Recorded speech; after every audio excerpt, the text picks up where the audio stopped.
All right, I'm back. So we've got our lovely wyvern egg working on here. Did a little bit more dye application with a brush, added in some Yukon Gold just to get some more like gold poppy highlights. Very excited about that. I'm happy with the color. So now I'm ready to remove the wax. Ooh, ah, ooh, ah.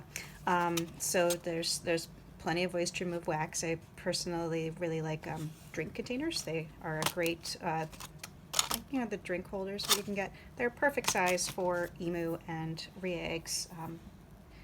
Goose eggs also fit in them very, very nicely.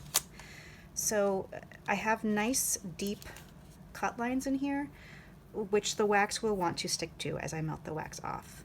So I've got just a little bit of vegetable oil, just the cheapest vegetable oil that you might get for cooking. Any kind of oil works. Olive oil, if that's all you got, that works great.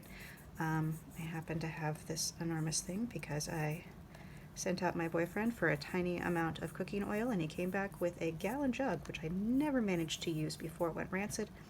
I mean, it's not rancid, but I'm not going to use it for cooking at this point. It smell and taste a little bit off, but it's totally fine for this. So I'm just putting in, rubbing in a little bit of oil into the bare exposed shell, and that will help the wax not stick to that as it melts off.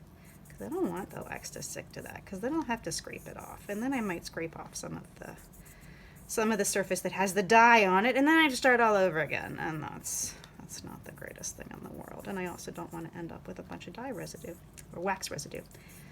The nice thing about this particular egg is that these cut lines are so deep and wide, particularly so wide that I think it would be pretty easy also to flood them with lighter fluid. Which, why would you use lighter fluid, Erin? Well, I might use lighter fluid because lighter fluid will dissolve wax.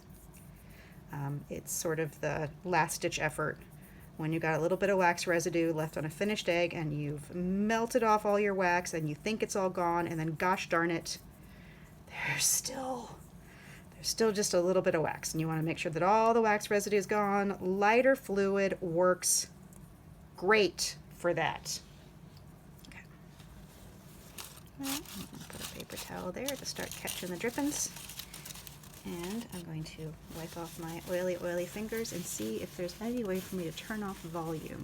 Can I turn off the volume while I'm filming? Because this is going to get real loud. What does that do? Okay, I don't know if I can turn off the volume.